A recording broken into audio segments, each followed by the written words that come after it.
mbokk yi di rafetlu ni bi ak télévision Futurs Médias juróom-ñaari waxtu dem na ba teg fanweeri simili ak si génn kon ci xibaaru ngoon gi li ci gën a fës ñaari milliards jege ñaale Khalifa Ababacar Sall ni dajale nañu ko ba versé ko nib caution dañu kon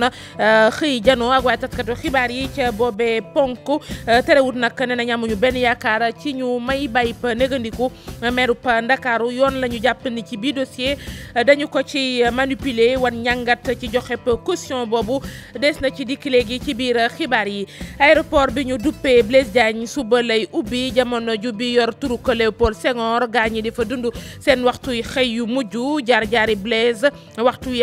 ambiance bi ca Léopold Sédar Senghor fu ca nekkoon des na ci dikk rawatina ca dawal ko oto ya nga xamante ni ñoom ñoo fa yëngu. déclaration de politique générale bu premier ministre dinañu ko yëraat jàngat tukkee ci taskatu xibaar yi ni ñu dundee kon bisub démb Johnny Hallyday jàpp leen ko génn na àdduna amoon na lu toll ci juróom-ñaar fukki at ak ñeent kàngam ci wàllu musique rock bu kenn dootul lam-lamee ponk yaa nga kon mbokk yi ni studio ñu yaatal ko.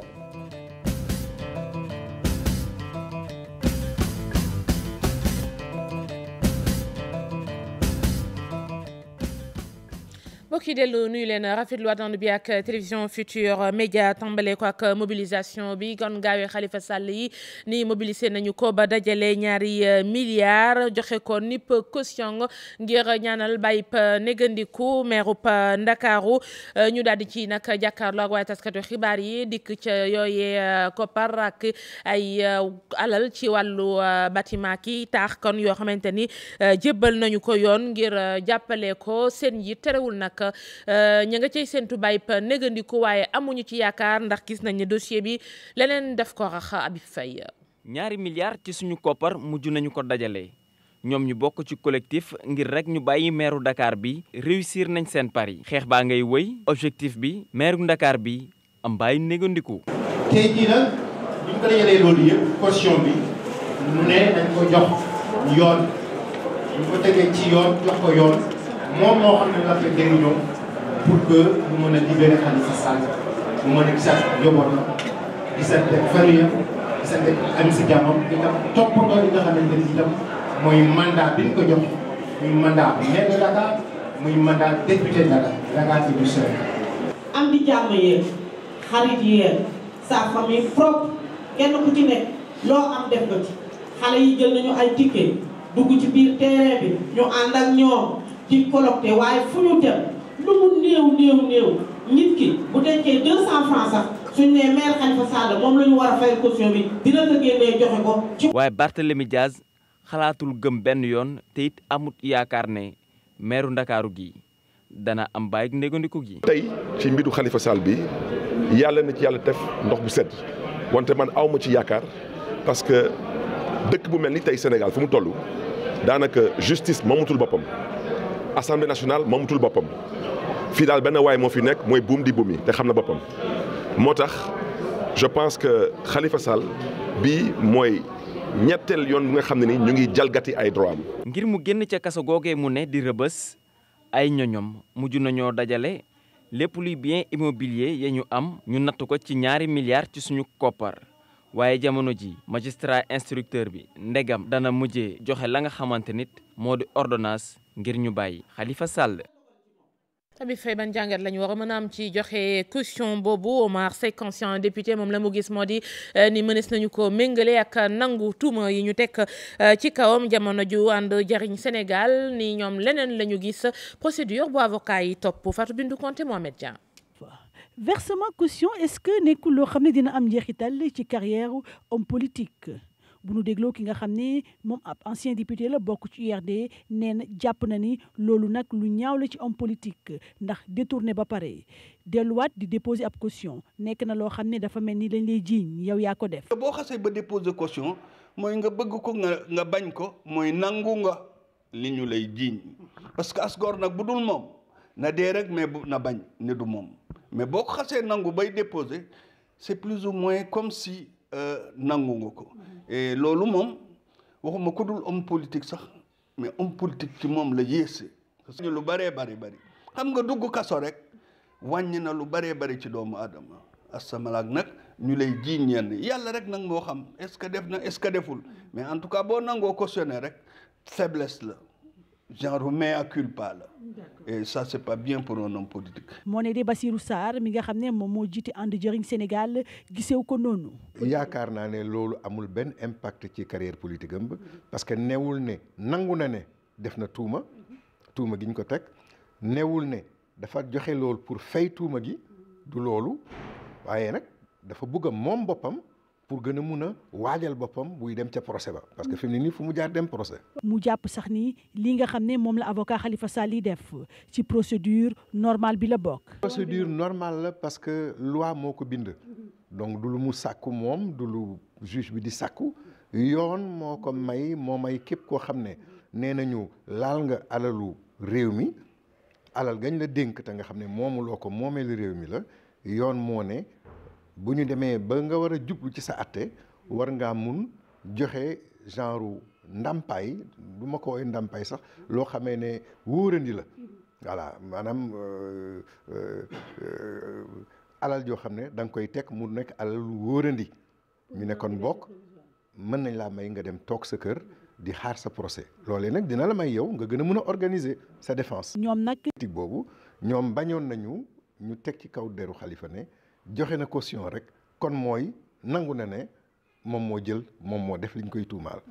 bon tàmbali wuñ ko mu jël nañ ko bon loolu ñoom ci seen stratégie la ci seen doxalin la loolu kenn du ko commenté. ko bañee bu yàgg man dama ni kii de deful mais boo demee ba léegi nga nangu ko mooy qu'est-ce qui s'est passé ba mu nangu ko yàlla rek moo xam mais en tout cas dafay nekkal boppam ci position suspicion waaw même ñi ko d'accord woon ni deful dara. mu nangoo joxe 2 milliards de cautionnement donc qu'est-ce qui s'est réellement passé waaw donc loolu moom du lu gën daal ci homme politique. léegi noonu bu ñu jógee ci wàllu question bi dal ci mbir yi aéroport Blaise Diagne bi ñu war a inauguré kon ci alxames ji jamono ji bi fi nekkoon ay tangi aéroport Léopold Sédar Senghor foofee gaa ñi ñoom ña ngay pare seen waxtu xëy yu mujj ci wàllu woowu rawatina kon taximan yi ñenn ñi am ci naqar ñenn ñi kon giseewuñu kon xëy na ni ñu doxalee yi fi ak ñàkk ñu leen ci ñàkk boole lum ci mënti doon xam nañu ni la woon ni na Fatidiane. Baye Iba ak Daouda ñaari génération lañu kenn ki ndaw la keneen ki mag la. 1975 ba léegi maa ngi fi dawal taxi. boobu judduwuma boobu moom wax dëgg yàlla judduwuma ñoom ñooy suñuy waajur ñu fekk leen fi. fii ci aéroport Léopold Sédar Senghor ci la njëkk a gisante boobaak léegi ëpp na 20 at. damay xale bu góor jàng métier jot ma sama xel ne ci woto ma jàng woto. préféré dawal taxi ma dawal taxi. ñoom li ñu doon def rek lañ jàng seen yar seen teggin seen xam àdduna ak li ñu jàng rek li nit ku baax di xam ci waajuram loolu rek lañ xam ci ñoom. lu ëpp 20 at mu koy liggéey Baye Iba xam na bërëb bii bawoo gox bu ñu naan Daaru Marnaan ca Touba Mbacké ne li mu fekke fii ci aéroport bari na. man client génn avion wàcc na fi ma yeb ci 3 yoon. yeb naa ci dem Tilène dikk yeb dem Colobane dikk yeb dem Pikine door dikk fekk mu jeex. liggéey bi lañ ca am bari na lañ ca xam itam bari na léeg-léeg mu daan neex léeg-léeg mu naqari ñu mës a dese ak seen ngor. man 26 millions fàtte nañ ko sama oto cib saak. nga jox ko borom. ba borom ñëwee fii ne taxi bi ma jëlan dañu ko ne demal toog bu dee kooku di nga ci jot. Lamantin bis bi nekk Mbour man for naa ay bagages am. ay dàll ay kees. mat na 4 ans ma téye ko sama néeg bi ma ko wooyee mu ne ma loolu mënu ne ma ne ko si mu yebalab chauffeur mu fekk ma fii ma jox ko bagage mu compté ko ba dàll yi mat dàll yi doon na presque 2 téeméeri paire dàll. tey nag mooy seen bëccëg gu mujj fii ci bërëb bi ndax bërëb bi des koo war a tëj. man jàppaguma dara lu leer ni dinaa dem Diass waaw. boo demul Diass naka lay demee waat yow. day metti rek xanaa doon góor ji ma jaayante ja xawal fu ma rek waaye dina metti lool ci man ndax man aéroport rek laa xam. aéroport bi yàgg nañ fi tey ñun ñëpp ay Sénégalais lañu xamuñu lu dul fii sunu njaboot yëpp fii la ñu xam. waaw man bind nañ sama taxi waaw xaw ma nag nangu dinañ ko accordé wala déet. d'accord buñ ko accordé wul nag nga war a muñ seeti leneen. Diass beneen bërëb beneen aéroport waaye itam ñu tàmbaliwaat beneen liggéey li leen wóor ne ñu liggéey bi dina wuute lool. njas googe aéroport bañ nga ko duppee Blaise Diagne ca ndorteel la Galaye Mbaye Diagne Fatimata Ba mooy dellu si ci ay mbiram. Ñoxor Diagne ak Ñaaña Préra di ay waajuram joxoon ko troupe Galaye Mbaye Diagne bi mu juddoo ci atum 1872 ci ginnaaw si loolu la ko ab famille métisse bu nekkoon foofee ca Gorée daal di adopté tuddee ko Blaise. Aéroport international bu Dakar bu bees bi ñu daal di ko koy duppee moom Blaise Diagne di nag député bu ñuul africain bu njëkk a teew ci assemblée nationale française yoroon fa nag baatu Afrique di leen xeexal moom sax moo tax ba ñi nga xamante ne ñoom ñoo dëkkee woon Gorée Saint-Louis Rufisque wala Dakar am nationalité française loolee ci atum 1916 bokkoon ci groupe Union républicaine socialiste ci noonu ñu koy tabaat député ba nii mu faatoo loolee ginnaaw sax xeetu gàllankoor yu ñu ko doon def foofee ngir jële ko fa waaye mu mel na loolee mujjuta antu maire bu Dakar ci atum 1924 jàpp 1934 Blaise Diagne bokk ci homme politique daanaka yi gënoon am solo ci boobee jamono fii ci Ndakaaru ñu daal di koy duppee ab lycée ak benn avenue ki nekkoon premier ministre noir bu République française nag mi ngi faatu 11 mai atum 1934 ca France. ndel si waat ci assemblée nationale déclaration de politique générale bi fa jorin Elimane jëwriñ yi doon amal démb Mohamed Boun Abdallah Dionne mu àddu kon ci ponk yu bari mbiri bourse familiale yi njàng mi waaye it yeneen i poñ ñi di taskatu xibaar yi doon ko suivre di ko wasaare ci askan wi ñoom itam ci njàngat ba mu tàmbalee ca 10 heures ba na mu jeexee kon bi jant bi di soo loolee yëpp joxe nañu ci seen xalaat di saprera moo leen seeti woon na événement bi di faral di mobiliser presse nationale ak internationale bi yëpp déclaration de politique générale bu premier ministre doon lu nga xam ne professionnel média yi dañ koy faral di xaar at mi nag bokk na ci élément yu ñu gën a remarqué temps bi premier ministre jël pour def discours am. c'est la première fois ci sama taarixu journalisme man ma gis discours bu guddee nii ci déclaration de politique générale ci ab premier ministre fii ci Sénégal. lu gënoon difficile pour premier ministre mooy xool ndax. déclaration politique générale da koy tënk ci fin wu mandat président de la République ndax li muy wax yëpp da koy yemale ci fin wu mandat bi 2019 wala ci projet politique am day dem au delà de 2010 gis nañ ni am na programme yu bëri yoo xam ne wax nañ ñu dinañ ko livrer en 2018 donc muy échéance su campagne bi dugal président de la République ci 2019 mais aussi am na ci programme yu bëri yoo xam ne day dem au delà de fin wu mandat président de la République donc au delà de 2019 ba ci 2020 2024. exercice bu nu mel nag média yi di ko topp bu baax di ko saytu.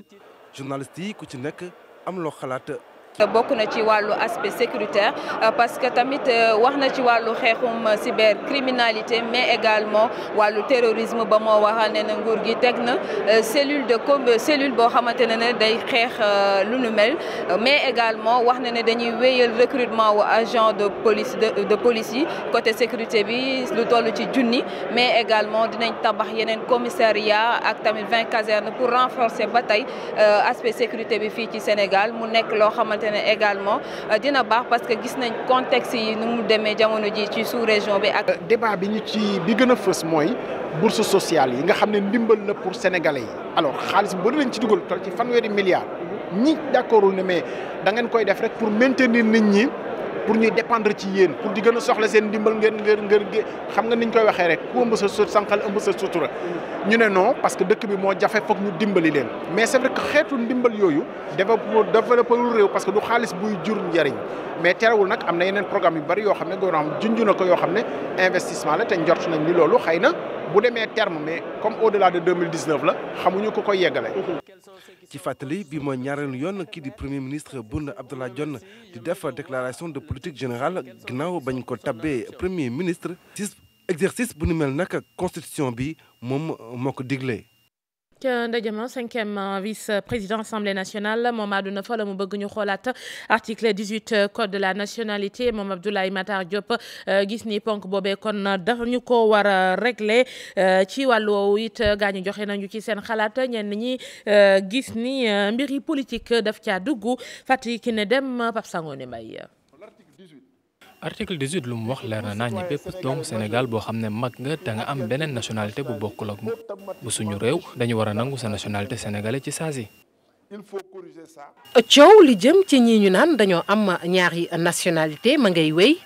kaddu yi tukkee ci Abdoulaye Mactar Diop jëm nag ci ñu xoolaat article 18 bu code de la nationalité ndax daa am ay njeexital ci wàllu politique. dëgg la politique yi rek ñoom la mën a intéressé ndax gisuma benn sénégalais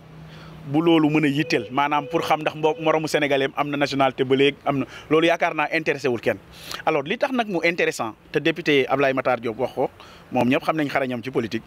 la muy visé mooy ëllëg moom mi ngi séntu élection présidentielle ndax bu ñuy wax double nationalité dañuy xalaat élection présidentielle ndax élection présidentielle fii ci Sénégal ku ci bëgg a bokk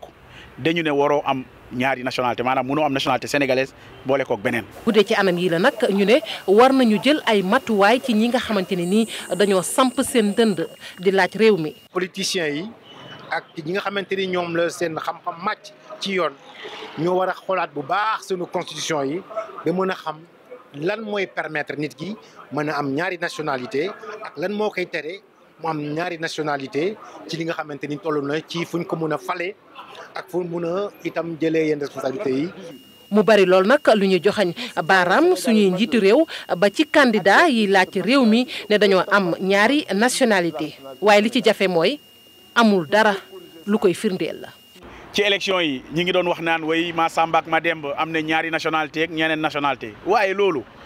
mais pour ñu mën koo xam il faut que ñi nga xam ne ñooy soytu dossier yi ñoom ñu am firnde yu doy. yuy jàpp ne Massamba ak Mademba am nañ nationalité sénégalaise ak beneen nationalité. duguleet nag moom Abdoulaye Mactar Diop di yëkkati kàddu yu ni mel ci fàttali ci atum 2012 demoon na sax ba woowee kilifa yi nga xamante ne ni dañoo yor ñaari nationalité ay renégat teg ci ne day jébbal njiital assemblée nationale ab proposition ci charte bu yees. ablal ñi ñu samp ci gox yeeg goxaan yi daal di koy yamal xool daal nu ñu mën a sàmmee alal ji nga xamante ni moom la ñu moom ressources naturelles yooyu jamono joo xamante ni bari na loo xamante ni mën na ko gàkkal wala yàq ko menace ci wàllu climat wala environnement bi kiiw gi ni nga xamante ni ñu ngi ko koy songee ba sax yenn saa yi di ko yàq. Adama Diouf président union des associations d'élus locaux moom moo ci àddu ci micro suñu reporter. L'exercice de localisation des ODD moom la ñu war a def tey. Deuxièmement ñu approprier ODD yi ndax xam itam lan mooy ODD fan lañ ci jëm loolu yëpp ñu adossé ko plan Sénégal émergent Sénégal def ci aligné ODD yi c'est des préoccupations internationales ñëpp ci d'accord communauté internationale PSE un document de politique référence nationale aligné ci réforme bi nga xam ne dafa am une réforme de gouvernance territoriale de gestion des localités acte 3 la décentralisation muy révolution bu mag loolu yëpp la ñu war a lënkale pour am synergie am cohérence am vision tey élus locaux yi dañoo daje pour loolu yëpp. ab accident ci subak tey jii fii ci boori Wakam boori monument de la Renaissance ba woto bi jàll kon ci barrière yi benn woto 4x4 la benn soxna moo ko doon dawal ñu ni def doon jéem a moytu xaj bu doon traversé ba faf moom ci boppam mu jàll ca geneen wet ga di Saprexa. ab accident bu doy waar moo am ci route de Wakam bi fu soriwul lool monument de la Renaissance benn 4x4 moo daw ba dugg ci ab kamb bu tolloog 15 mètres de profondeur. waaw oto mu ngi jógee boru Mamel fële boru Ngor parce que ñun ñu ngi jëlee quoi maa ngi si benn Njaganjaay ñu ngi jëlee di ñëw am benn scooter bu topp si ginnaawam instant boobu nag dafa am benn xaj bu doon traversé quoi te bu muy traversé xaj bi li mu doon daw dafa bëri muy traversé xaj bi nag si la laal pédale mu laal pédale oto bi dal ci frein bi dem. ku jigéen la quoi gars yi dugg. xam nga ñu jàpp gars yi génn ko mais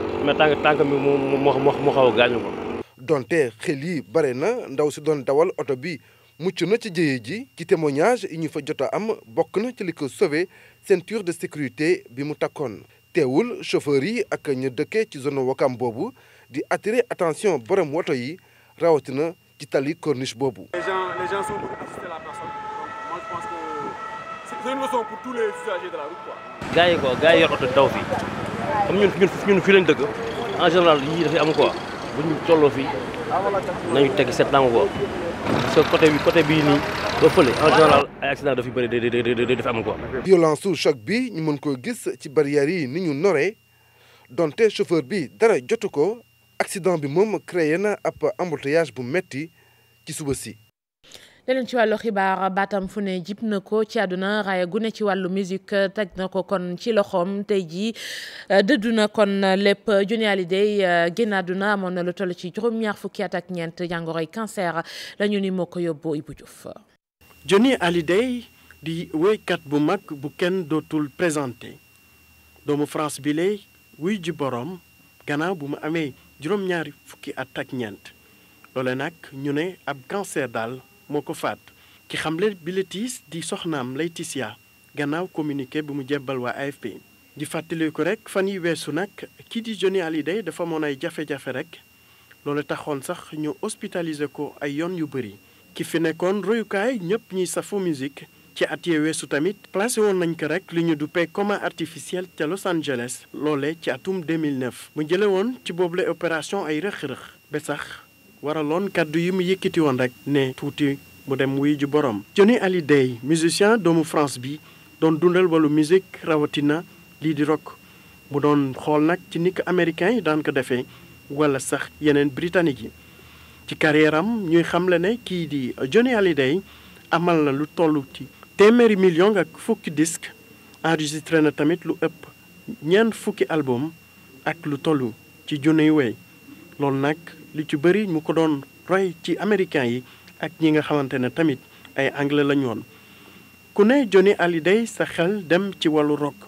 mu bokkoon ci kàngam yi ko doon def fële ci réewu France bokk na ci woyam yi gën a siiw l'idole au mari Retiens la nuit le pénitencier ak i leneen ci année 1960 jàpp 1970 Johnny Hallyday wër na àdduna wërngël këpp fas yéene bokk ak ay fansam lépp lu aju ci wàllu musique bu mu doon def di rock and roll réewu France ak àdduna wërngël këpp delloo ko njukkal di ko ñaanal tamit fi mu jëm gënal ko fuuf fi mu bàyyi ko. ngoo ki bu Diouf doon dellu si ci mairie Johnny Hallyday mi génn àdduna yem ak yéen kon fii ci 19h30 bi 20h Cheikh Tidiane Diawo dana ñëw bu boobaa ci kàllaama nasaraan lay doon jaajëfal leen ci ànd bi ak télévision Futurs Médias jox ngeen jëf ba ci kanam tuuti.